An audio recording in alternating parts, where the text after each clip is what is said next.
Good morning, everyone. Good morning. First of all, thank you all for coming. This is a fantastic turnout, and we really appreciate it. My name is Kevin Sutherland. I'm Strategy Director here at Seven, and I've been asked to say a few words, tell you what the Wi-Fi password is, that sort of thing. Fire exit is over there at the back. Wi-Fi login. The name is 7 at Social Media Week. And the password is @7EC1, just like the Twitter handle here, with capitals, I believe. We also have our very own hashtag for today's event, hashtag SMW3.0, which is probably over there someplace. Okay, so on to the session that you've all come for here this morning, Content Marketing 3.0, aka the future of real time. And as you probably remember when you signed up for it, we said real time has become the standard. Programmatic has started to lead the way in a content-stuffed internet.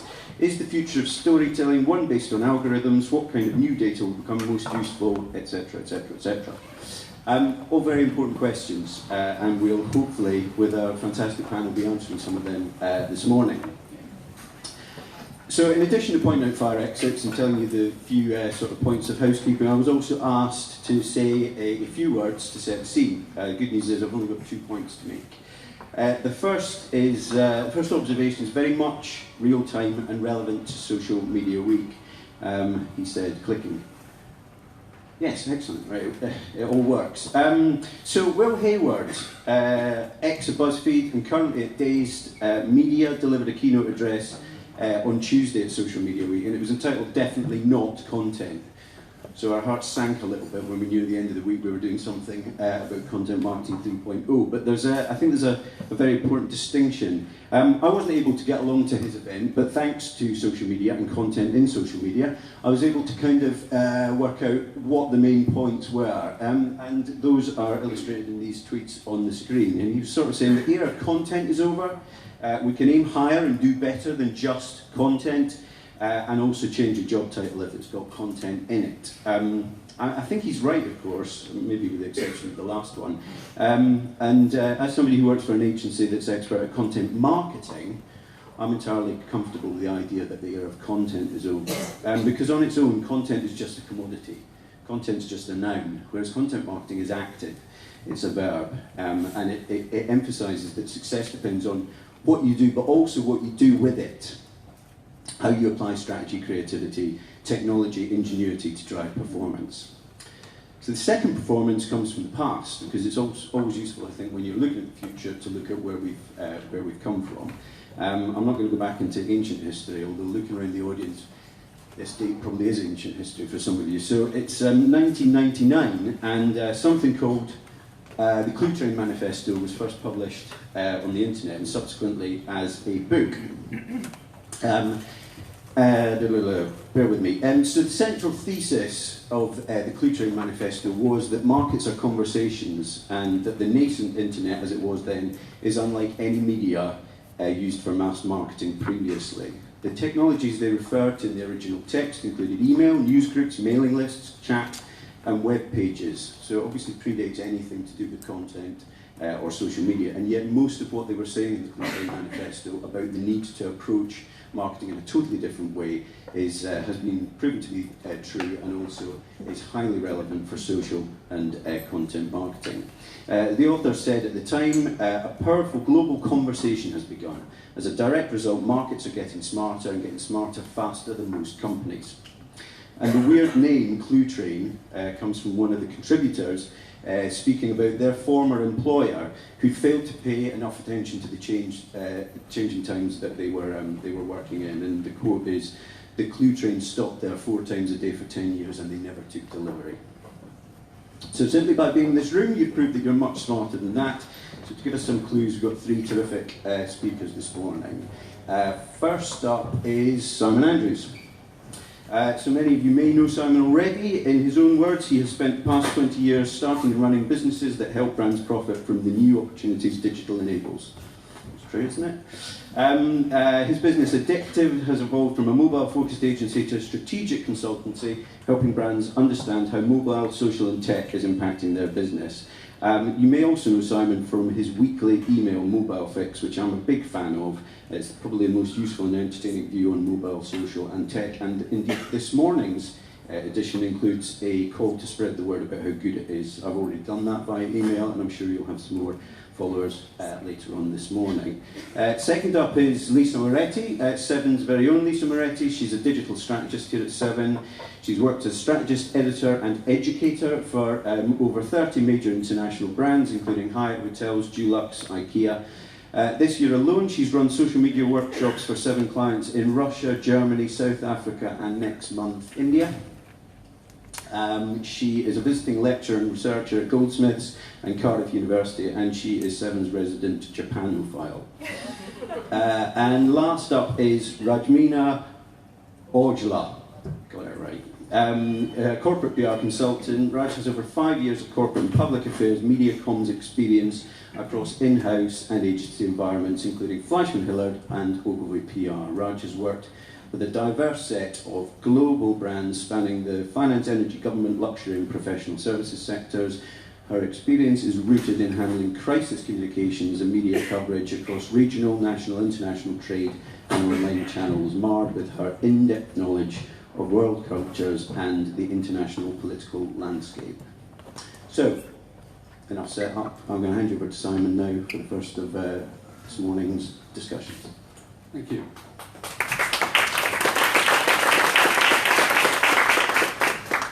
Great, good morning everybody. I'm really pleased to be here. I hear it was a party last night, so maybe some hangovers, but I'm not going to talk quietly.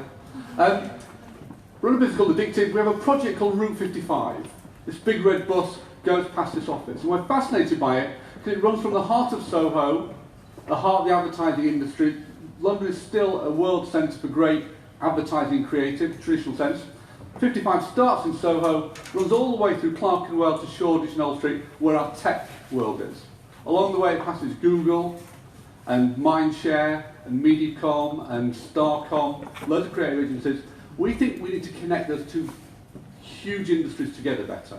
But if you talk to people in creative agencies, they don't get tech. If you talk to people in tech, they don't really get creative. So next 15 minutes, I'm going to talk about how we see the world evolving around content, around real time, around advertising, and try and bring those two things together. We're going to test you. Who recognises this chap here?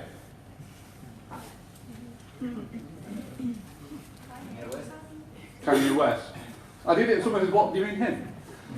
So, if you ignore the rest of social media, I think this one chart to me sums up the whole thing, that the world we live in. So Kanye West was in London a few months ago and went to Nando's at the O2. Being Kanye, he didn't start sneaking in the corner quietly. He jumped on the counter and said, you know what, I know you want to take a picture, let's take the pictures now, then we can get on and eat our chicken. So the first thing there is, he knows that everyone in that room has got a really fantastic camera with them. That's the first time in history that's happened.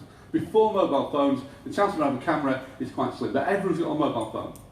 Great. So what happens next is, everyone then turns their back on him. Because people don't want a picture of Kanye at the O2 Nando's, they want a picture of them with Kanye at the O2 Nando's. So everyone turns around and takes a selfie. So again, that behaviour, which everyone does, selfie sticks, everyone in the world's posting now with selfie stick, has only come about because we now have front-facing cameras on mobile phones. And the third thing that people do is they then shared it. So this was on Twitter, picked up, because if you've got a picture of you and Kanye West at the O2 at Nando's, you need to get people out and tell people about it immediately. So the moment everyone's done that, they're sharing it on Twitter, on Instagram, on Facebook, etc. And that's the world we live in. So if you do nothing else on social media, that is the world we live in now, that those changes completely change how everyone behaves. Some stats from Ofcom, my charts a little squeezed up. If you ask people what's the most missed device, if you took away all technology on Desert Island, what's the thing you'd miss most? For donkey's years, it was all television. And the computer came along and a few geeky people thought the television was as good as TV, etc. But now, for everybody, it's a smartphone. Because you know I can watch my TV, I can do all my computing, etc. So the smartphone is now the most missed device. So that's happened, it's mass market. Sorry, I haven't worked out to turn these phone calls off on my watch yet. There's a doctor calling about my stomach, we'll do that later. Okay. But this is the thing I thought really good. So Ofcom went out, asked the populations, this is the UK population, this is mass market now, it's not groups of social media people in Shoreditch with hoodies, it's mass market. So people who use current sites, this is people who you go to it more than 10 times a day.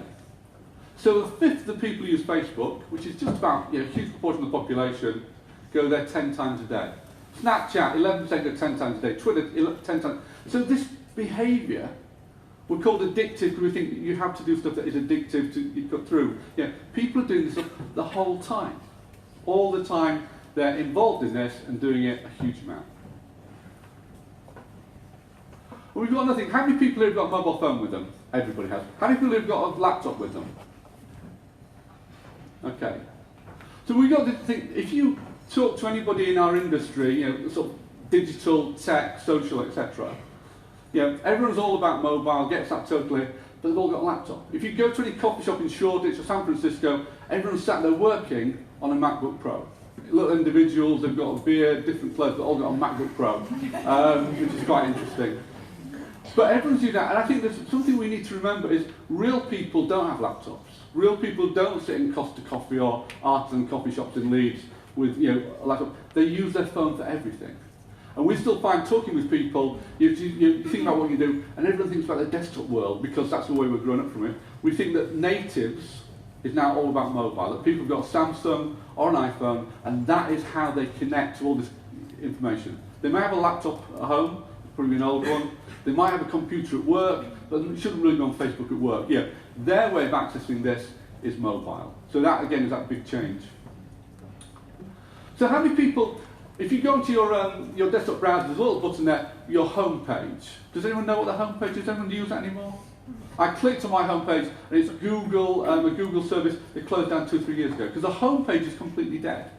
At one point, Alta Vista was the world's biggest search engine before Google came along. And the homepage was incredibly valuable because when you turn your computer on, you maybe did that dial-up, that noise, that you go to your homepage after you started. But no one goes there anymore, it's about stream. And the best example, who likes the Daily Mail online? So you can admit it here? Okay, it's one of the world's most popular sites. The homepage of the Mail Online is 5.16 metres. So if you print it out, it would sort of go through the roof by about 1.5 metres. Because all that content on one page, because we now scroll down. If you think about Facebook, etc., we want to scroll down stuff. We want to run through those things and scroll quickly and see what's there. We don't want to go to a home page, we want everything in one place. And if you're using a smartphone now, increasingly, that notifications page is trying to become that stream. You go to where everything you want is in there, Google Now, etc. from there. And what that really means is, if you go to the Mail Online, you go to Facebook, 10 times a day, 20 times a day, you want fresh content. Going to Facebook and nothing's happened, or going to Instagram, there's nothing new on there, is a very depressing moment, isn't it? It says either I'm going back too often, or I'm not following the right people, or whatever, But that fresh content's really important. So that's real time, and we know that, and we're all in the business of doing all that. We know also that stale content, going there and the same things there, is really annoying. So if you talk to people at the Daily Mail or the Guardian, the Guardian job, the guy who sets the front page of the newspaper, working out what stories you put where, that's quite a sort of important job, but you do it once a day. You did all that, it was printed. They now have people working all the time on the home page for the desktop, for mobile, chopping and changing what stories should move around. The Mail Online constantly putting new stories in, refreshing, changing headlines. Things are doing quite well, move those up the top. So you're always trying to move it to stop that content being stale. We think there's a new type of content though, frozen content. So we're Periscope now. Who uses Periscope? Who watches Periscope for more than about 1 minute? Periscope's quite interesting because it's really real time. But it's interesting, it's been filmed now, you can't get a link to it until it's started. You can't sort of say, come to this place at 10 o'clock, Simon Andrews will be boring you to death. You can't afterwards retain it anywhere because it doesn't allow you to do all that. So it's real time. And I think that's a problem because actually, if you miss it, that's a real problem. What was it? I can't see it anywhere. So the guys are filming this on Periscope, but also recording it, and I'm sure it'll turn up on YouTube somewhere you can go back to it. We think this frozen idea where you can actually put something and look after it is quite important.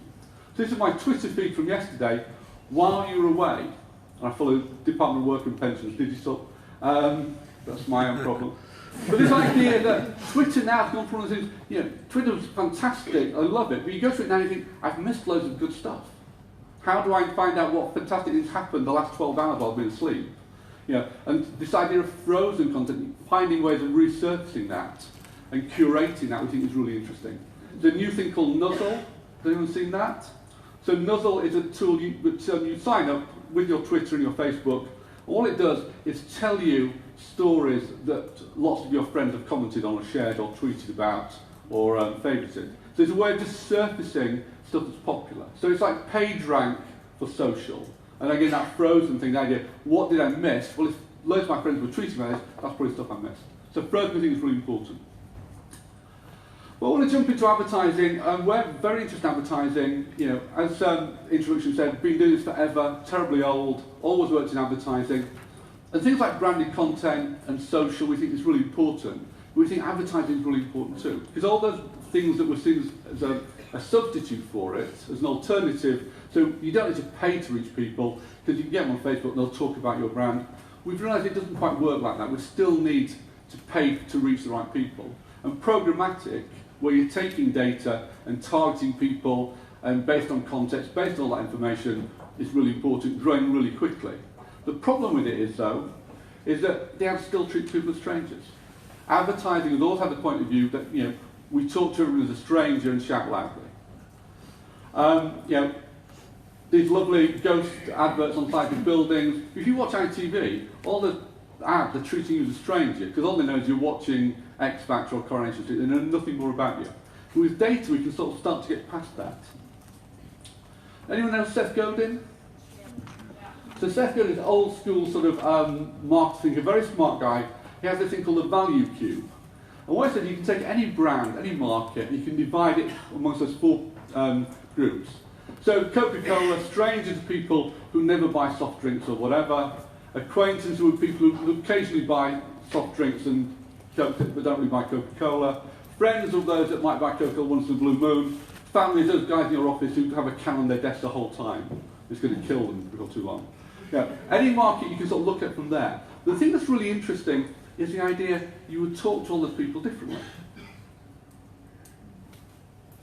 If you knew someone knew nothing about Coca-Cola, you'd talk to them differently than someone who has 5 cans of Coke a day.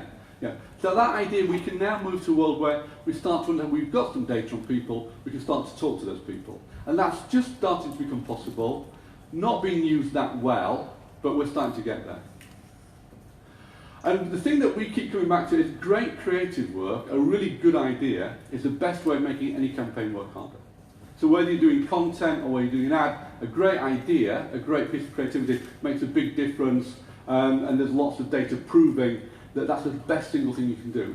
So we found it very interesting that on Monday of this week, big conference about programmatic, it's probably 1,000 people on the South Bank, there's not one person with a creative agency there. So guys, we're missing a trick here. So a little bit about creative and tech. So there was a time when I used to buy Jill Sander suits, which is 1,200 quid, gave me the sale for £800, and because my children weren't at school at that point, and I was working for a very well-paid WPP, I can afford to buy those suits. I now work for myself, my children in private school, I can't afford to buy Jill Sander suits.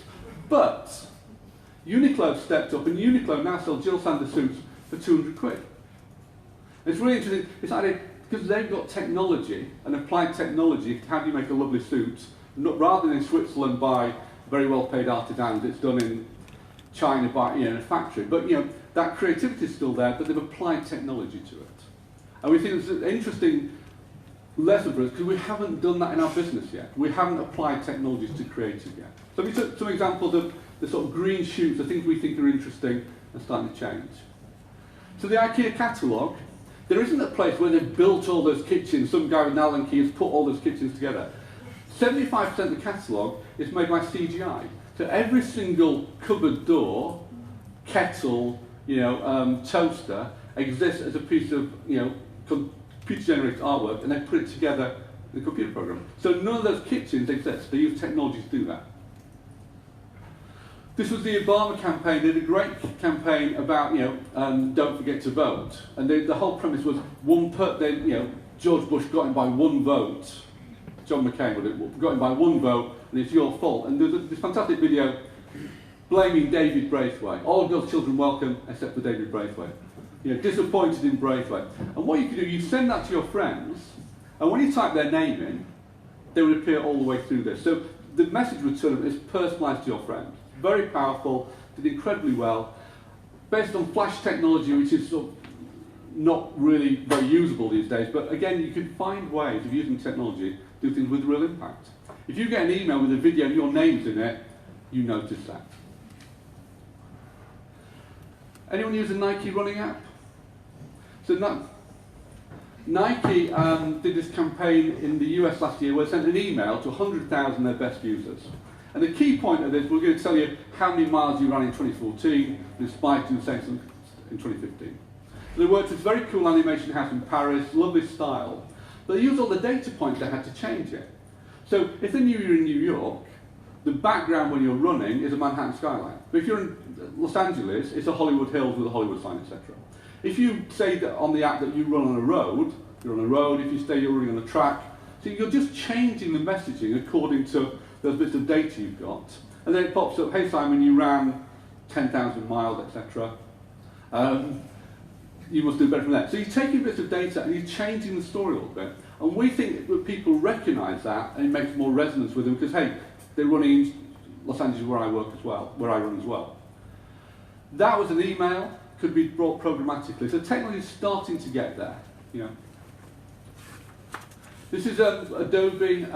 Tools are sort of getting better. Spent some time on a film set with Ridley Scott. And the technology that you have making a $100 million movie is available on your smartphone or your iPad within 18 months. This is an Adobe tool. So there's 4 horses running across the field. You can drag the horses and move them around.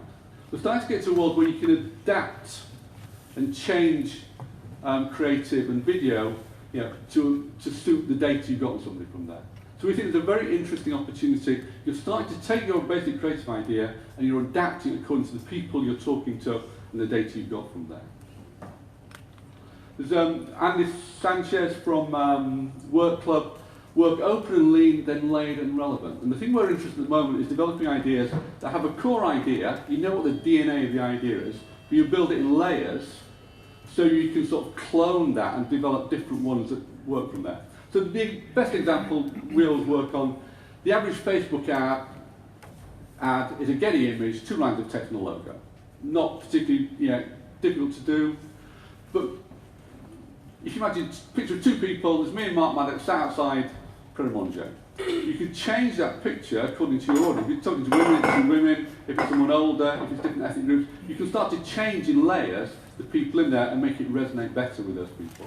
So we think using that data allows you to make things more relevant to those people. So we're all about cloning, the idea of taking that DNA of idea and work out, well, how do we just adapt that differently? Cohorts, what are the groups of people you're talking to? How do you segment them and build into smaller groups and test what you do from there? And then clusters of ads, running 8 or 9 ads against that cohort and see what works from there. We think there's a lot of great potential, but at the end of the day, it's still about a great idea, and it's still about understanding how technology works and bringing those 2 things together.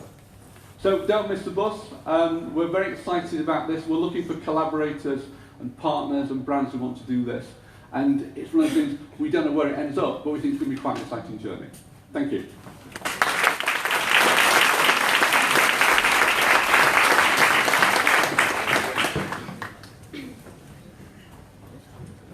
Thanks so much. Simon, you've actually set me up totally perfectly for this. Almost like a plan, yes. Hi everyone, so my name is Lisa Moresi. I'm a digital strategist at Seven, and I'm going to talk about content marketing in real time. So you are not the real time I used to know is what my talk is called today. So if you had asked me a little while ago about how real-time content marketing made me feel, I would have done this. And I'm not alone. So this was a research study that was done by Percolate last year. And they spoke to senior marketers around the world. And you can see that speed and volume are major challenges for marketers. And the reason real-time content marketing used to make me feel like this is because on the 4th of February 2013, this happened. The lights went out. And then during that 34-minute hiatus of no lights, boom, Oreo came and they lit up screens on phones everywhere, and this happened. And this was great because if you talk to anyone about the Super Bowl of 2013, no one remembers who, if it was the San Francisco 49ers or the Baltimore Ravens who won, but they do know that Oreo actually won that game. So they won that game and they also changed the game. However, as great as that was for marketing, a very small part of me died inside when that happened because I knew that Oreo was about to become the center of conversations that I was going to have with my clients, where they're all going to say, can we do an Oreo tweet?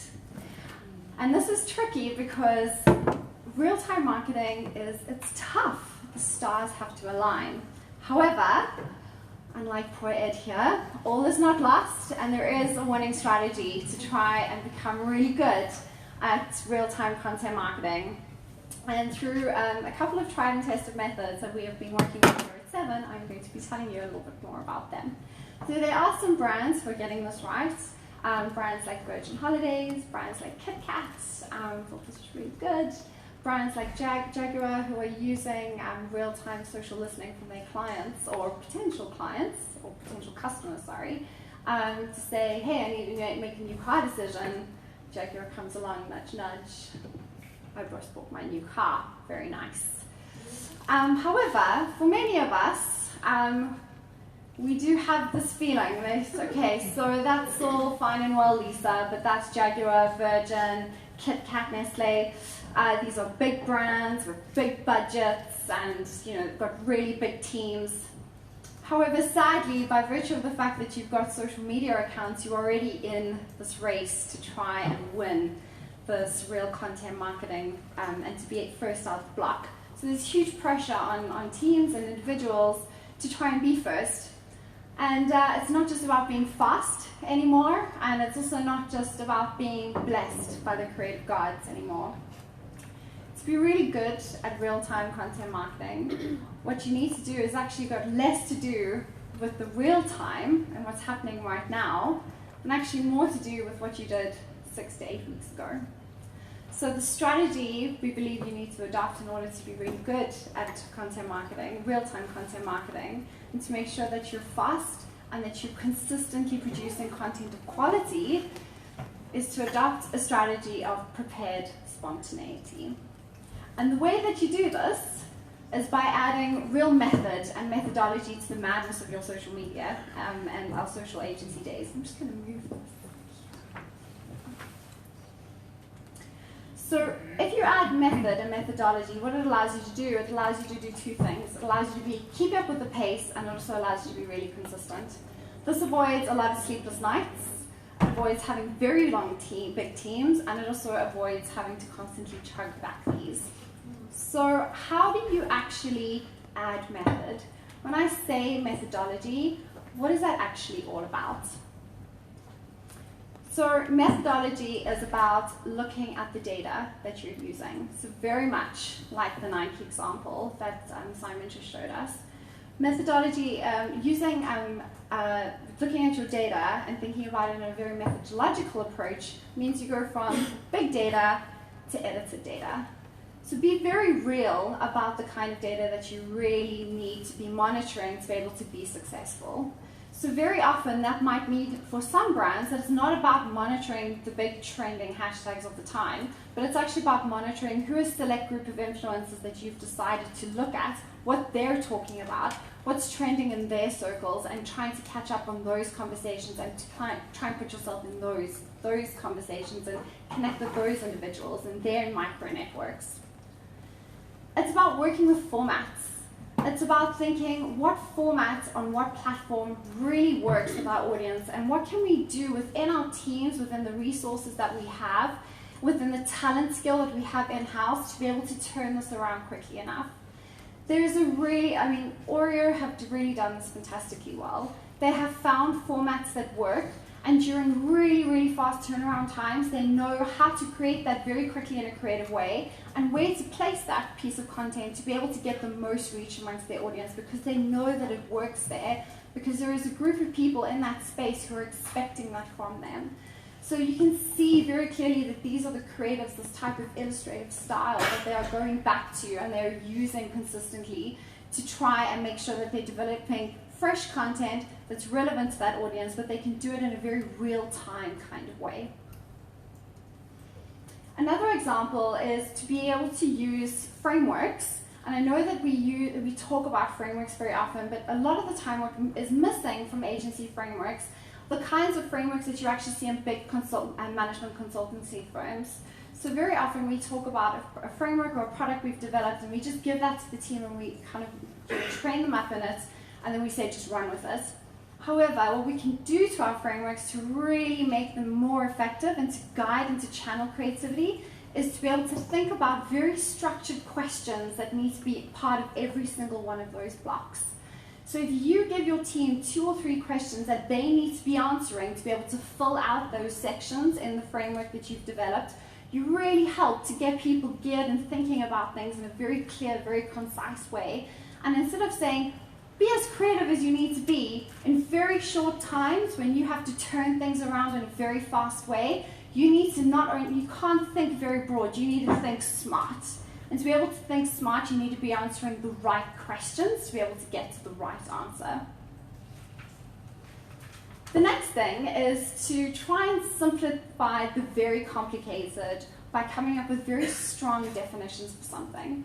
So what this might mean is, particularly in measurements, in the last 2 slides I'm talking mostly about measurements, is for some brands, a retweet might mean popularity. Or for other brands, a retweet might be simply bookmarking something.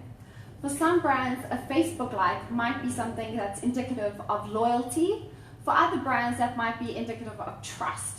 So if we're thinking about when you're talking to your clients and you're trying to put very big measurement reports together, or if you have a piece of content marketing that's gone out and that's done very well, if a client comes back to you quite quickly and says, why did this piece of content do really well? What was it about this content that did really well? You need to be able to look at the data and say, what does this data actually mean? For this client, what are these different types of metrics that we have put together and that they've generated? What does this mean in order to say that this was a very valuable piece of content? So we can go back and say, this piece of content did really well because people trusted this, because during a time of crisis, this is answering these questions. And we can see trust because of the number of likes that we have generated out of that. So for different clients, different metrics will have different meanings to them. And by defining very strong definitions to those, you'll be able to turn around insights and analytics on those different content pieces in a much faster way. This is all about adapting to lifestyle characteristics and attitudinal characteristics. When I say this, I'm meaning this really comes in handy when you are trying to promote a piece of content. So say, for instance, you have put a piece of content out there. You didn't expect for it to do very well in response to, or you didn't expect for anyone to pick it up or for it to do as well as it did. But all of a sudden, it's being tracked, and it's going up, and it's reaching, it's getting higher and higher and higher. And you're thinking, I need to put some paid behind this in order to really boost this, because this could go viral very quickly with a little bit more support. However, you're sitting there and you're thinking, I have no idea how to put this paid together. Who am I targeting? Who is really going to be wanting to see this piece of content? Instead of going back to old audience demographics like gender, race, profession, age, you need to be thinking a little bit more around attitudinal and lifestyle characteristics. Is this piece of content for people who are health conscious? Is this piece of content for people who love to ride bikes, who love to be outside? What kind of followers are they following? Can we target those networks? What kind of and other interesting things are they reading? Are there hashtags that we could be putting ourselves into? So the minute you start to think outside of the standard demographics, that will really help you when you're trying to push content out. You can do that in a really quick way. So just to sum up, don't be afraid of real time. It's totally manageable. Hopefully those tips have given you some guidance. So build rules, the way to do that is to find a method. So build some rules that you can really help to be flexible within those rules. And the ways that you can do this, so let go of the data you don't need, find a format that works, build a framework, and most importantly, attach very structured questions to that framework to guide thinking, channel creativity. Write a dictionary of definitions, become your own Oxford, and look for lifestyle and attitudinal audience characteristics. They're definitely the way forward. And if you have any questions, you can tweet me here or ask me afterwards. Thank you very much.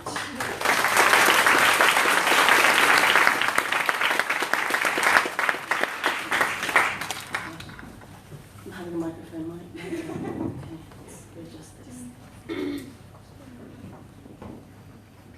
Great stuff. Thank you, Lisa.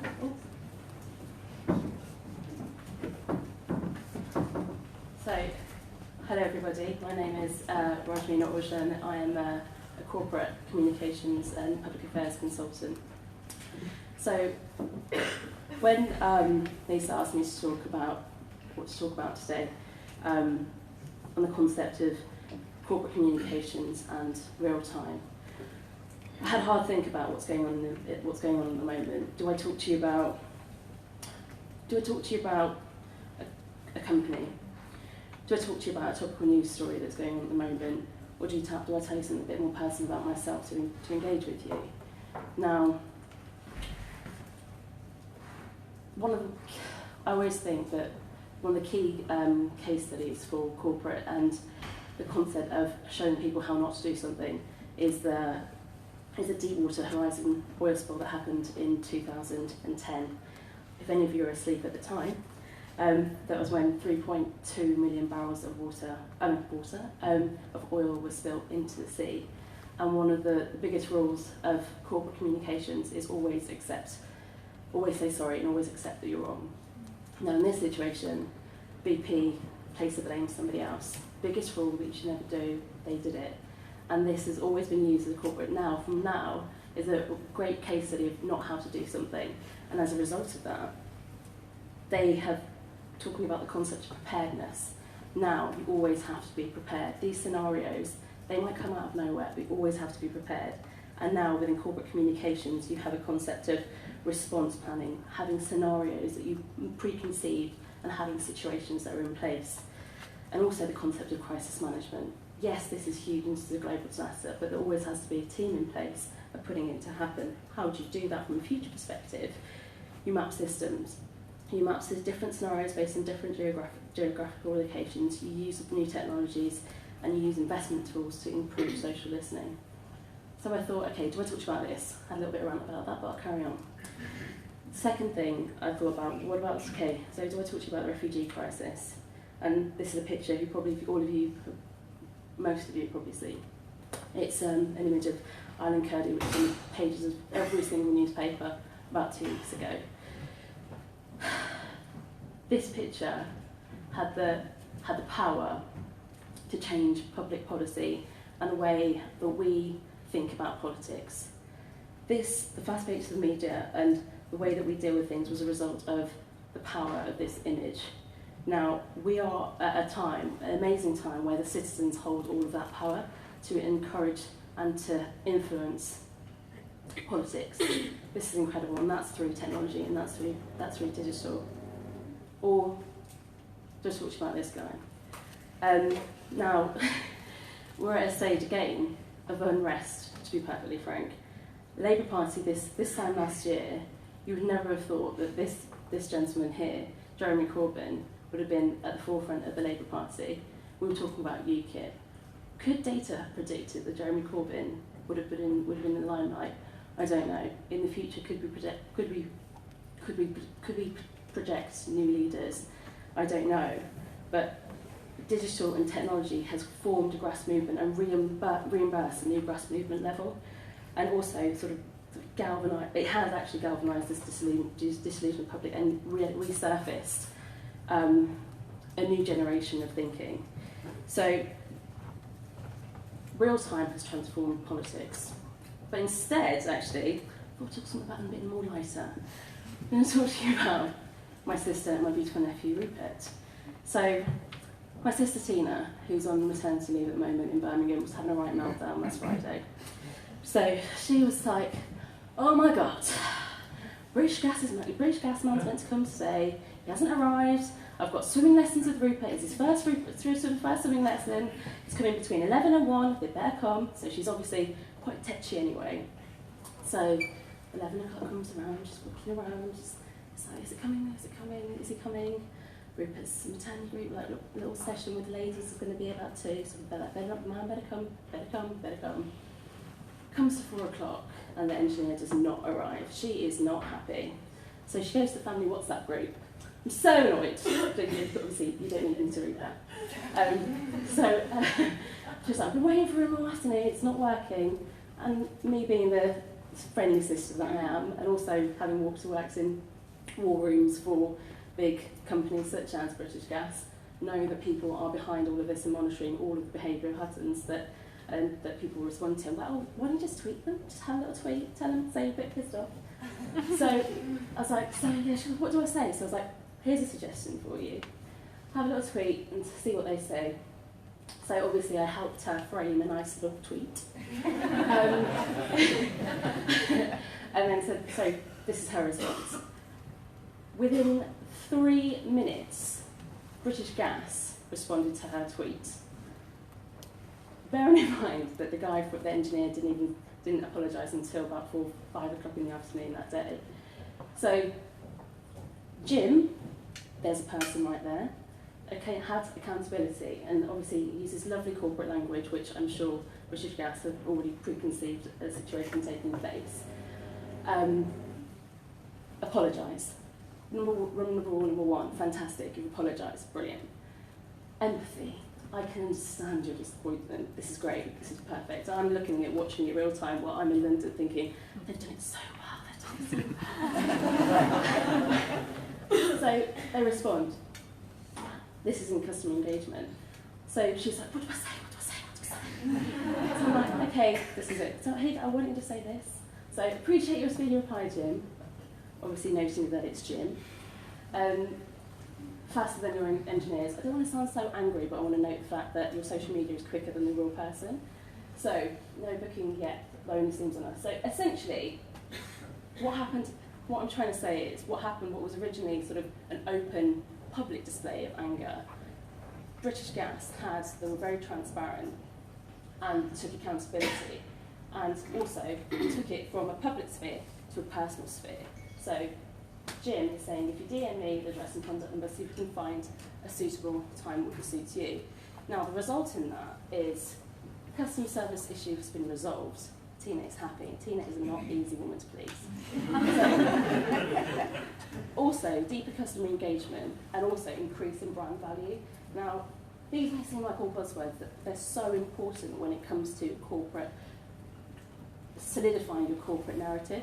And this is, so again, address the reputational challenge, which potentially could have gone out of control on the basis that Tina could have written a blog post, that could have gone on Mumsnet, that could have been taken out of control and put onto the Daily Mail, which would cause a catastrophic nightmare, and went onto Daily Mail and even cause a reputational damage for British Gas. What's more interesting is, obviously when I was analysing the situation now in a great time, I was like, so what do they do? So what do they choose? I was like, show me what they said. And they sent me this like customer opinion form, and I was like, this is brilliant, more data. They're going to improve the way the customers deal with people. This is fantastic. So, the reason why British Gas dealt with it so beautifully is because they have a whole strategy in place and a planned preparedness of not only crisis comms, but also different gradients and levels of what a crisis is. So, they dealt with it quickly. They dealt with it 3 minutes in comparison to the man who only the engineer. And it's no problem on him, because at the end of the day, he's probably busy with other clients, other people. But also, they were completely transparent, and also they took accountability. Some bigger companies about 5 years ago just couldn't handle it because there's so much red tape, and they thought, oh my God, we're exposed. It's all about being completely open and down to earth. Oh, sorry. Right, I think the mic moved away from your face. Let's just give it a ring. It should be all right. Is that all right?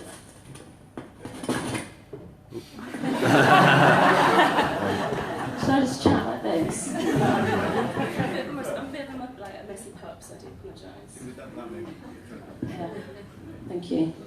I want to be like Britney, now I'm Tom Jones. Okay.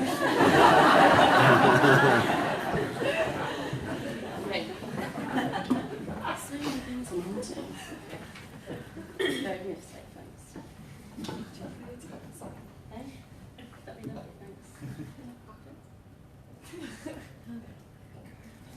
Thanks, Lisa.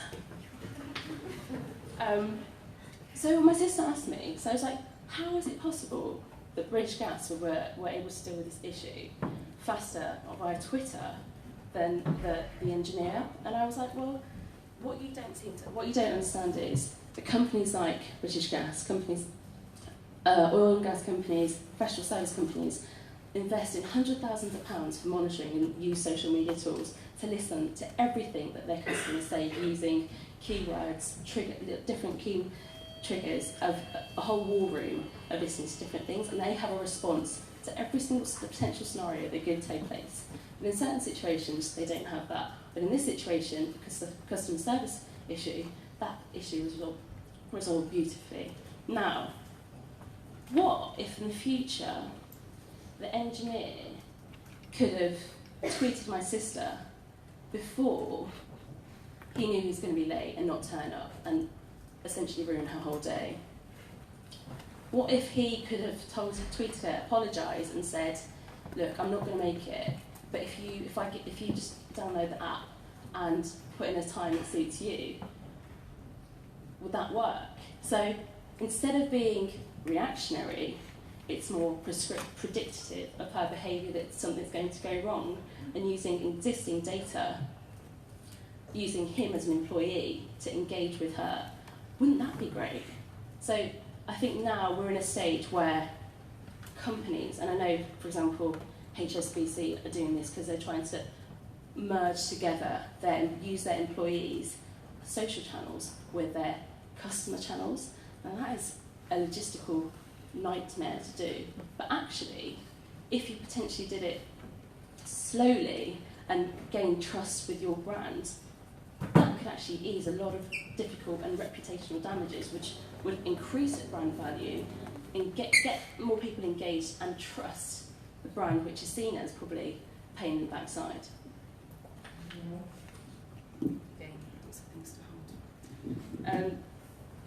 So how do we do this? Communications essentially boils down to being fast, being transparent, and being accountable. So actions speak louder than words. So in the situation, Jim was accountable. He was the one that was accountable for British Gas. He personified his actions in terms of taking it offline and arranging a time that suited my sister was really personable. So, and listening, responding, and so basically using these monitoring tools, we can make sure that the message for British Gas is consistent from anything from a CEO talking to the social media channels, the end of content that's pushed out.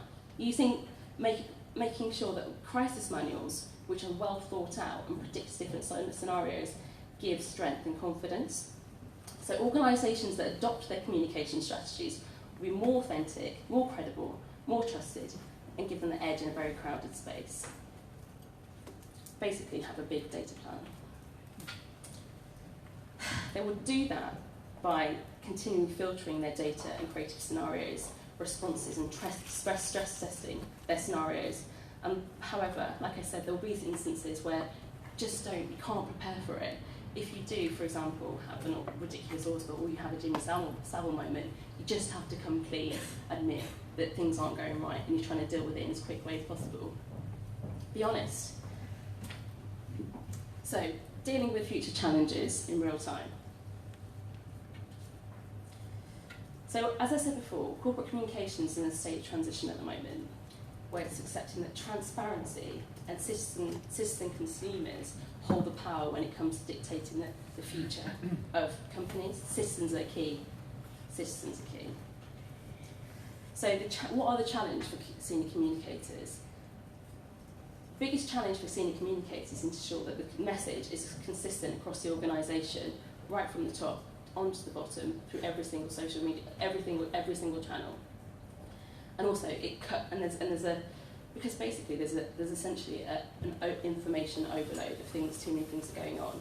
The companies that will succeed are the ones that manage their reputation, build trust with employees, effective storytellers, but also target their message. Again, target the message right from the top down to the bottom on every single channel. And it sounds very easy, but it's not. But it's making sure that your voice, your tone of voice of the company is agreed from those senior people at the top right to the employees at the bottom, but also your wider stakeholders. So, the future of real-time within corporate communications and digital. So the future of real-time in corporate communications is hyper-connectivity, which goes back to the point of the British Gas. If you can connect your social media, your personal life, and existing data which is on digital marketing channels, it exposes not only us as individuals, it exposes companies to be responsible. So, predicting crisis scenarios that have already been approved by senior decision makers that are consistent with the company's message is the way to deal with that, and ensuring that we have the technology and listening skills that do that and ensure that we recreate these personal situations and behaviour insights as much as possible. We can be as prepared as possible. Brands can get more predictive of individual behaviour insights and respond quicker to data triggers that preempt personal issues. And that the heart of that is social. So consolidating that responsibility makes it easier to tell a consistent story and provides accountability. So more consolidation from social marketing, it causes less anxiety.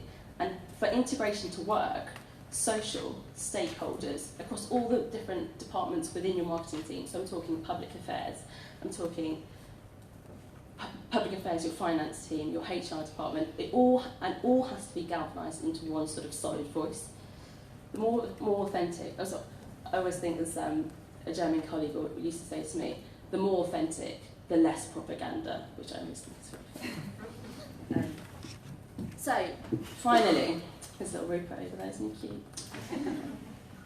So, businesses need to be prepared to create content that communicates emotionally quickly in an activist, co-produced, citizen-centric and society-first world, which is completely different to what I think has happened in the past 2 years. So brand monitoring now goes beyond just measuring sentiment, so organisers can get visibility below the surface of public perception. So in doing so, they identify the true reputational risks and hone in and take actions on those situations in making that can have a real serious impact on business bottom line. So, unlike the millennials of today, who have grown up to know that content is king, and that's quite passive. I know before you mentioned the sort of passivity of content.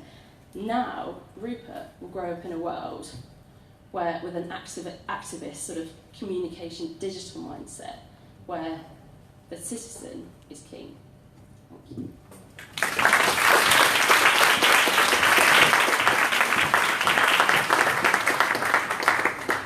Thank you very much, all of you. So, I suppose the takeout there is get on the bus to join creative and technology, prepare to be spontaneous, and also, Raj, I've got a problem with my broadband at the moment, and I wondered if you could maybe just help me sort that out. We're gonna open up the floor to questions now. So if you have a question for any of our three speakers, pop up your hand, and then you will receive this microphone in return. Any questions?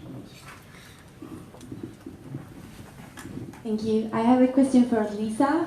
I was wondering if you could just give an example of what a framework could be when you discuss, yeah. Totally. So I'll start there. So one of the clients that we're working with at the moment is Hyatt Hotels. Is this on? No. Oh. Hello.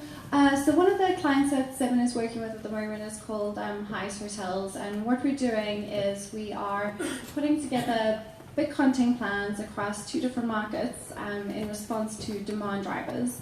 So demand drivers are essentially things that are driving destination demand, so reasons people want to go to that place.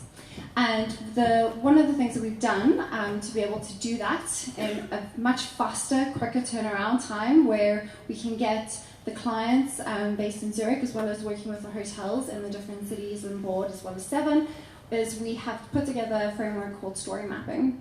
Story mapping is about converging big data with cultural analytics. So what is happening in the world of tourism?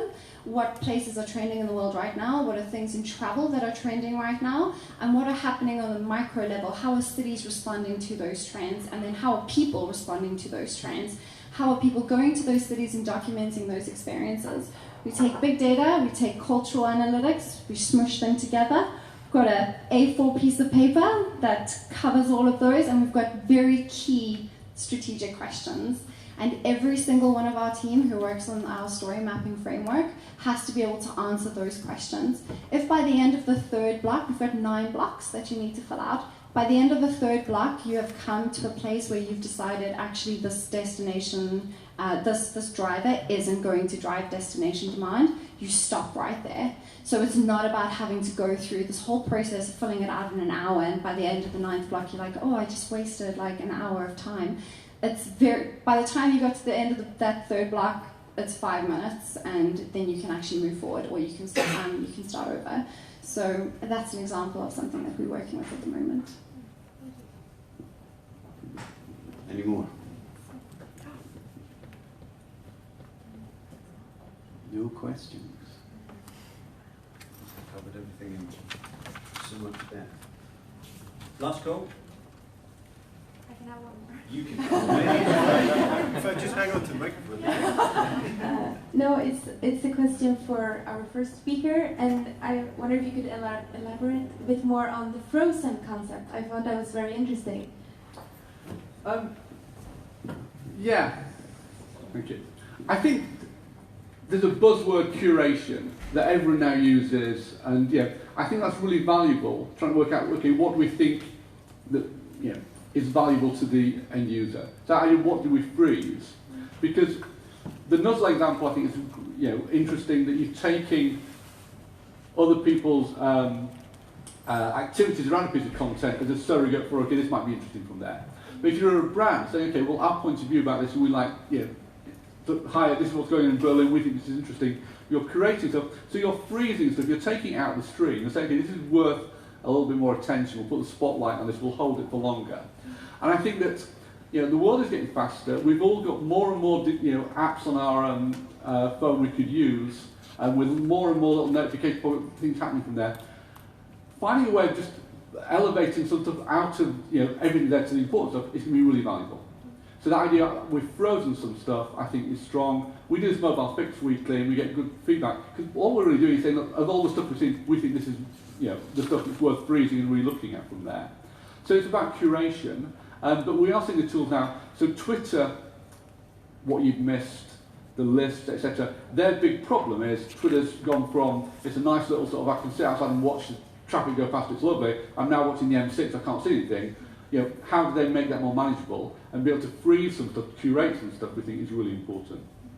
Getting it right is hard, but if you've got a brand point of view, then you should be able to actually find stuff that fits with that. Right? So, it's early days, yeah.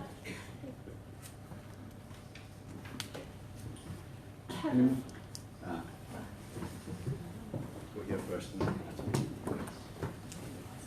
I guess it's a question for all 3. We all know about the big brands that can be admired in terms of their strategy, Oreo, Coca-Cola, etc. But do you have any recommendations to look out for smaller or medium-sized businesses that we can kind of look up to and admire from their perspective? Shall I jump in first? I'm fascinated. I'll stand up. I'm fascinated by the closing gap between advertising, marketing over here, and sales. So if you're Oreo, great. I'm all over the Super Bowl. Someone's going to go to Walmart a week later and pick those up from there. Establishing that correlation is quite hard. TV, etc. There's a great article we read in Fix last week On Instagram, loads of brands are using Instagram and selling direct off there. So before the advertising came in, before the buy buttons, they're just building a franchise with lots of people following them. And then in the comments, if you want to buy that, here, click and go to the Shopify page to buy it, or go to our page on Etsy. So I think it's always looking at small brands who don't have big budgets, can't hire clever people at agencies, but okay, I need to sell some stuff. What can we do with this? We got a project, my socks from a mate of mine started this little business selling nice socks. And we just try and work out, how do you sell socks? By doing that, you learn probably more than you get a big client, and we'll take big clients obviously, but you learn more by being hands-on. So spend some time on Instagram looking at brands, Etsy, things like that. Those people have got a very clear way of measuring, have I sold some stuff today? Has anyone bought anything from me today? And what drove that back? Looking at Unilever and Oreo, fantastic. Does it drive Tesco sales? We don't know yet, we think it does, but it's too far away to learn from probably. And maybe from two brands that I spring to mind immediately. The one brand is Everlane, which is a very small clothing company based in the US. Something that they do that is amazing is they sort of take on the anxiety that ethical consumers have around buying clothes from retailers where maybe have shady factory practices. And what they do is they have a 24-hour webcam in each of the factories that they work with, where you can go onto their website and you can see what's happening in the factory that day. They also have interviews with the factory owners, as well as the most beautiful photographs of these factories. Beautiful, like you want to pin them, they're so beautiful. And they've got all of those up on their website with mapping functionality and technology to show you where they are. Incredibly transparent, and I think with small companies you can do that because you don't have layers and layers and layers of hierarchies to kind of get through. The other brand that's doing incredibly well is a coffee startup called Packed Coffee here in the UK, based in Southwark. And they use Instagram in a really smart way when they go again visiting coffee farms. They're taking on a very ethical approach and trying to ease any anxieties around not buying fair trade coffee. And they go and visit the farmers and they take these really lovely photographs when they're on site. And it's a sort of their influencers are not people who necessarily love coffee and drink coffee every day in the boutique coffee shops in London, but their influencers are the coffee buyers that actually work for Pact. So they have actually generated real trust and loyalty through transparency of the photographs they take while they're on site. So those are two to follow. Raj, do you have any? I think I've got one. It's probably I've got one thing.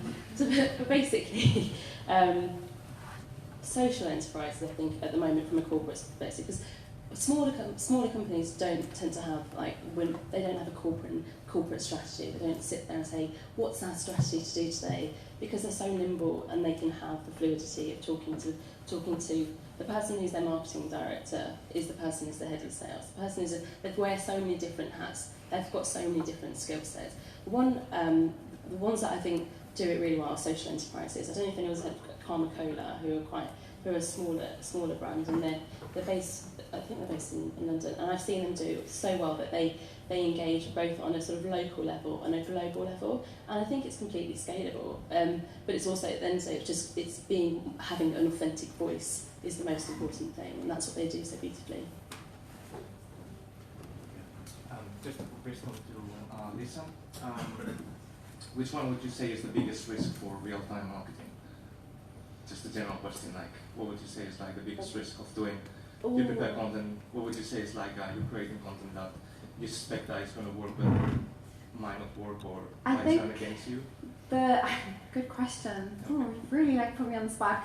I think probably the biggest risk to real-time content marketing is a knee-jerk reaction.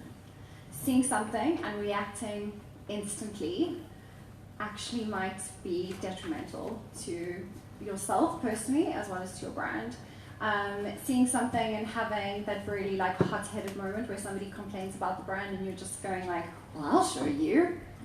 Probably not a good idea, which is why method is so great, because you set yourself up a bit of rules, and you can be flexible within those rules, and you can say anything that covers this kind of sentiment, and have some extra tweets in there that have come up before. You just say, we're not going to respond to that publicly. We're going to tweet that person and say, could we chat to you and DM you.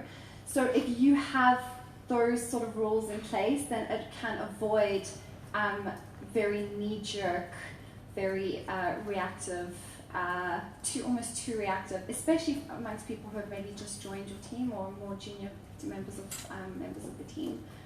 Does that answer your question?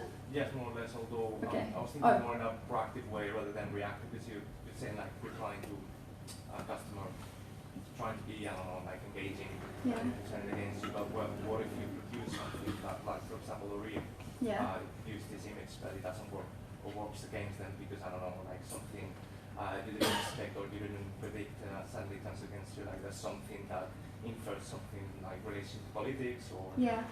relates to something that it's a bit dodgy or... But you say that, sorry to No, interrupt you. no, please do. I don't, Sweating. but I don't know if you saw what happened between was it Greg's and Google a couple of weeks ago. Well, essentially, the trawling of Google with the algorithms changed the logo. If you type in Greg's into Google, the image of Greg's came up and it came up with a damning sort of tagline underneath, which was from a sort of controversial version of Wikipedia about the description of Greg's. Now, the reaction to Greg's their account manager, my head of marketing, was like, obviously this suffered a complete social media backlash, and people were like, oh my god, what the hell are you calling yourself some sort of... Anyway, it was defamatory. So how did Greg's respond? Greg's responded, their social media manager, with a tweet directly to an image of loads of their donuts, being like, Google, if you fix this, you can have these donuts. And having that spontaneity of comedy, but then Google responded in a brilliant way and said, if you add in a sausage roll, we can fix that as well. And then, but that's the thing, it's like having spontaneity and having sort of quick wittiness, which yes, you can always be prepared for, but having something quick and human and making light of the situation can always absolve it. So that's just one example. Yeah, and if you put something out there and it doesn't work, do you know what you've learned from that? Yeah. Because you've learned that kind of content doesn't respond well to that audience, or if you put something out there and you think maybe it would have worked if we had put some paid behind it, then that's a lesson in itself. I think as long as you're not insulting anyone, try, because the alternative is worse. Not doing anything is definitely worse because you've learned nothing if you don't do anything. Yeah. Okay. Can I interrupt you as well? Please. One other thing I think, it's real time for a reason, because it's real time. Lots of people still schedule stuff, and things like Buffer are fantastic. It's very dangerous to schedule some content because it might look fantastic now. 9 o'clock tonight, something's happened on the news, and suddenly your thing looks really out of context. So that real time is actually, before I press the button, have I just looked around and seen that nothing's changed? And sometimes you can't, you might do it an hour later, but real time means real time, knowing what's happening right then and there. No one's going to forgive you because you scheduled it the day before, so you have a day off. You're going to be on it, I think. Thank you. Last call for questions. No? In which case, I'd just like to thank all three speakers once again. Thanks very much, and thanks for coming.